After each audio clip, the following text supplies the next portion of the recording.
Welcome to Battlefront Stories. Here we bring forgotten battles, real soldier diaries, and untold stories of war back to life. Witness history, one front line at a time. The story of the Manhattan Project and J. Robert Oppenheimer is one of the most significant turning points in human history. It is a complex process that encompasses not only a scientific achievement, but also profound ethical, political, and human crises. To ensure no questions remain in your mind, I am summarizing this massive historical event fluently, from its beginnings to Oppenheimer's fall. The seeds of the Manhattan Project were sown by fear rather than a discovery. In 1938, the discovery of nuclear fission by German chemists Otto Hahn and Fritz Strassmann sent shockwaves through the scientific world. Leo Szilard, a Hungarian physicist who had fled the Nazis, feared that Germany could build an atomic bomb. To make his voice heard, he convinced the most famous scientist of the era, Albert Einstein, to write a letter to U.S. President Franklin D. Roosevelt. Following this letter, Roosevelt allocated a small budget for nuclear research. However, after the attack on Pearl Harbor in 1941, the U.S. entered the war and the project accelerated radically. In 1942, military management of the project was given to General Leslie R. Groves, and to maintain secrecy, the project was named the Manhattan Engineering District. General Groves could establish massive industrial plants, but he needed a visionary leader to manage the world's brightest minds to design the bomb.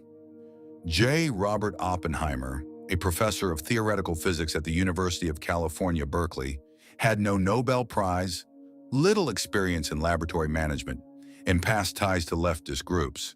However, Groves saw that Oppenheimer was the only one capable of grasping the massive vision the project required and the ability to bring different disciplines together. Oppenheimer suggested establishing an isolated secret laboratory where scientists could live with their families. The Los Alamos site in the deserts of New Mexico, where he had ridden horses in his youth, was chosen, and Oppenheimer became the scientific director of the project. The Manhattan Project consisted of more than just Los Alamos. 3 main secret cities were established across the country, employing over 130,000 people. Oak Ridge, Tennessee, was the city where massive facilities were located to enrich uranium-235 isotopes. In Hanford, Washington, the world's first full-scale nuclear reactor was built to produce the plutonium-239 required for the bomb. Los Alamos, New Mexico, served as the headquarters where nuclear materials from other centers were converted into bombs and designs were finalized. Scientists developed 2 different methods to create an atomic bomb because the materials at hand reacted differently physically. The logic behind the gun-type design called Little Boy, made using uranium-235, was simple. A piece of uranium with subcritical mass was fired through a barrel to strike another piece of uranium, initiating the nuclear explosion.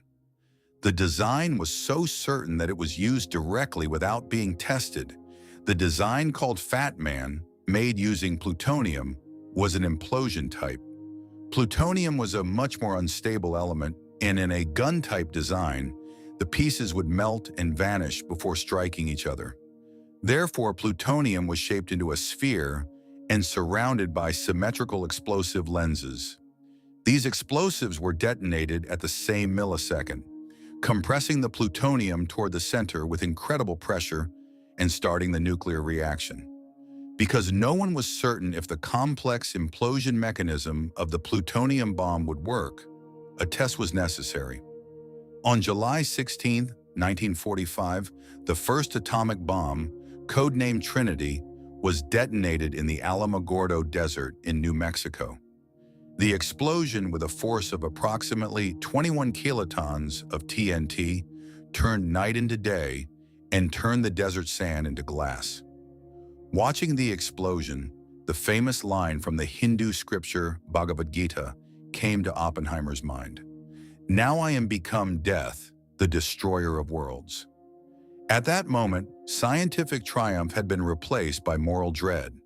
Germany had surrendered in May 1945, but Japan continued to fight in the Pacific. The new U.S. President, Harry S. Truman, decided to use the bomb, believing that a land invasion would lead to the deaths of hundreds of thousands of American soldiers. On August 6, 1945, the uranium bomb was dropped on Hiroshima, and on August 9th, the plutonium bomb was dropped on Nagasaki. In total, more than 200,000 people lost their lives instantly or died from radiation poisoning. Japan surrendered on August 15th, and World War II came to an end.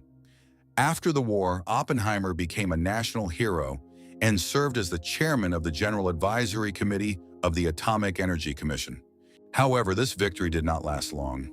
Scientists like Edward Teller were pushing for the creation of the super hydrogen bomb, which would be thousands of times more powerful than the atomic bomb. Oppenheimer strongly opposed this on moral grounds and out of fear that it would trigger an arms race. His stance on limiting nuclear weapons disturbed the hawks within the government and military during the McCarthy era, when Cold War paranoia was at its peak.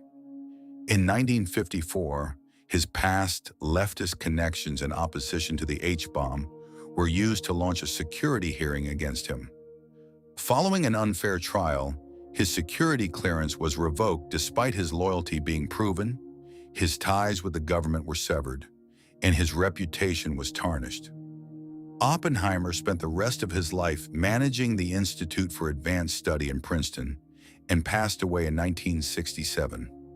It was not until 2022 that the U.S. Department of Energy officially vacated the 1954 decision, acknowledging that the process was flawed in formally clearing his name.